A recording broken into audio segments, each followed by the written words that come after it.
This is a map that has been prepared very recently, just finished today, as a matter of fact, at Mr. Brudy's request, that shows on one map the city's trail network, the sidewalks in the city in the green, both the trail network, both current and planned, and the connectivity of that. And then, well, you should be able to see it there at the middle right of the page. The location of the Riverfront Park is called out, and part of the intent of this map is to show that the Riverfront Park is somewhat central to the whole trail network, and that the veins or the spokes, whatever you want to call it, of the network go out from there. Now, admittedly, a good deal of the current walkability and pedestrian use of the city is based on sidewalks, but they're there, and they connect to the trails, and the trails connect to a wide variety of locations in the city. And we just simply wanted to show you that, as that the Riverfront Park is by no means isolated, not that anybody was arguing that it is, but that it is central to the whole network, pedestrian and bicycling network of the city. With that, I'd like to turn it over to Bill so he can talk some more about the related issues.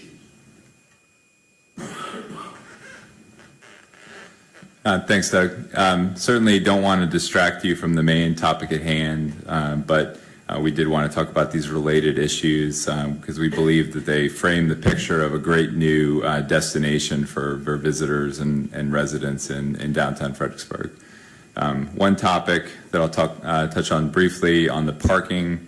There is a plan to relocate the Marriott parking, which is currently at the surface lot there adjacent to the Riverfront Park, to the phase one of the Riverfront Park, to the garage. We've had preliminary conversations with the hotel staff, and they're happy with that idea. So we'll get that finalized here fairly soon. And we also, Mr. Brudy and I, have been actively meeting with additional property owners along that stretch to discuss the possibility of adding additional parking by the park. Next slide.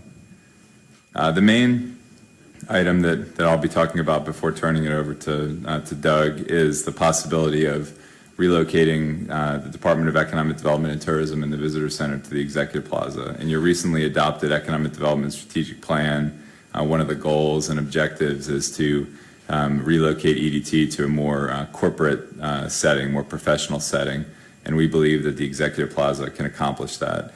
We also believe that the Executive Plaza can be a very nice visitor center, as I'll go through some renderings that we've developed that will show you some of the improvements that we can make, as well as the preliminary floor plan that we have for that Executive Center.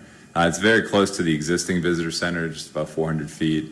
There would be the possibility of adding some restrooms at the back of the building that could serve Riverfront Park and others. It is a bigger overall space, about 1,300 square feet bigger than where we are now at 706 Caroline. The visitor center space itself would be about twice the size as the visitor center space is now, so that would allow for events and speakers and small gatherings in the visitor center that I think could work quite well. It could be a more modern visitor center that I think would still focus very much on our history and tell the story that we want to tell very well to our visitors. Again, we could improve the facade. As far as the location, it's certainly very close to the train station and the garage. Would extend the commercial district a bit, and someday perhaps we could build an observation deck on the top of it. Now, certainly this doesn't presuppose that the decision has been made to move the visitor center there. I would anticipate that there would be voluminous conversations about that before that occurred. This is simply to let you know that we have been actively pursuing this idea and that we believe it fits very well in the context of the new Riverfront Park. So now I'm going to stop talking as much on the boring part of the PowerPoint and go through some of the exciting visuals that we have. This just shows the proximity from the Executive Center to the current Visitor Center, about 400 feet. Next slide.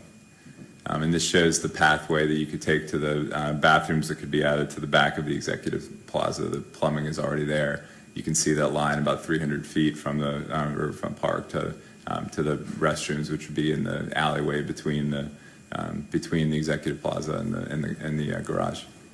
Next slide. Again, this just shows how close it is to the existing visitor center. You can see the Marriott, and you can see the existing visitor center down there. This is the preliminary floor plan. I won't go through this in a lot of detail, but you can see, as I said, the visitor center there would be off of the lobby. The EDT office would be off of a separate entrance on Caroline Street.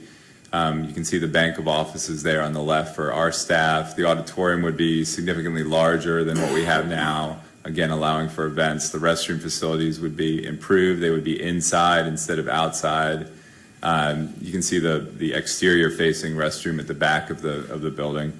That office next to the exterior focused exterior restroom that could be created could be an office for a related a partner entity such as the Main Street organization. Ann is here, and certainly that would be a great partnership if they would like to locate there.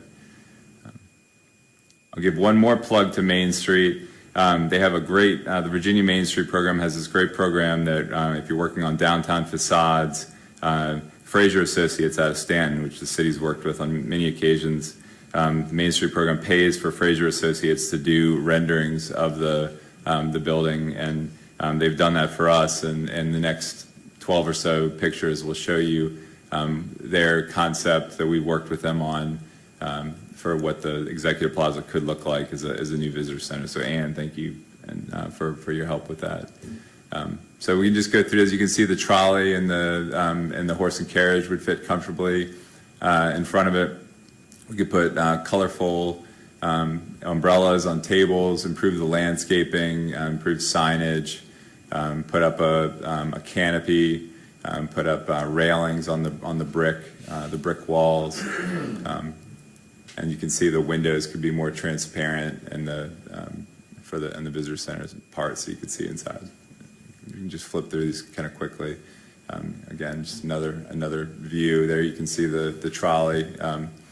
The horse and carriage more distinctly shown there. Again, improved landscaping. You can see the EDT office on the left and the visitor center entrance. Visitor center entrance would be off the lobby, so you could access it from the front of the building or the back of the building. Next slide. Again, just that would be the back of the building, so it would be a really great area for tables and chairs and umbrellas. Next slide. All right, next slide. Just more views. All right, the final few slides are, I talked a little bit about an observation deck at the top. Obviously, this is one of the tallest buildings in downtown. I guess the tallest building in downtown. And we have worked with a structural engineer to look into the feasibility of building an observation deck at the top of the Executive Plaza, where we could put photos all around it and showing what you're looking out on. I happened to have visited Lynchburg last weekend and climbed up to the top of Amazement Square, their children's museum there, and looked out over the city. Just amazingly coincidence, there was an observation deck, which is very similar to what I think we can envision on what we could do here. So that's my son there looking out over the Lynchburg. You go to the next slide. That gives you another view. You can actually see the Riverfront Park that they're working on in the background. And then finally, you can see that's what it looks like from down below. And I guess that's it. So again, thank you. Don't want to distract you from the main topic at hand. That's some of the things we worked on. Thank you. Yeah. One point I would like to add to what Bill's been talking about before we return to focusing on the Riverfront Park is that, as you all know, the Executive Plaza building, with or without the Visitor Center, has become a city office building, and the top 7 floors, even if a visitor center there, would remain a city office building. And the improvements that the visitor center would bring, both to the entrance and to the facade, would also enhance the experience of people visiting that building, whether their goal was to visit the visitor center or one of the many city offices in the building. So everybody would benefit from improvements to the facade to the building. Now, returning to the Riverfront Park and to the matter at hand, I want to talk very briefly about the scope of services for what we are recommending that you authorize Mr. Baruti to execute in the way of a contract.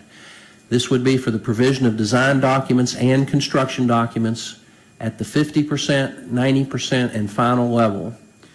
The construction cost estimate would be updated at the end of each phase, and this is a critical part of this because this gives the staff and the community as a whole, all those involved in the process, the opportunity to see how the construction cost estimate is moving as we get closer to, as we focus in and develop more and more of the details of what's being proposed, and obviously gives us opportunity to revise, change, add, subtract during each of those stages. So that's a critical part of this. It does provide for briefings to the TRC, the task force, and the council at the 50% and final levels. It does present the project manual containing all the specifications for all the materials and equipment and so forth to be used there, and other documents necessary for advertising for construction bids.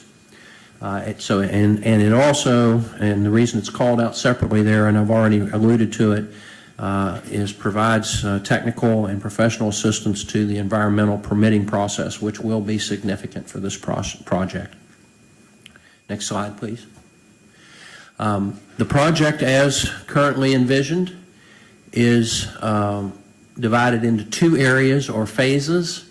The proposal to move forward with construction at this time is for Area 1. Area 2, the boundaries of Area 2 coincide with the boundaries of the existing surface parking lot at the south end of the property.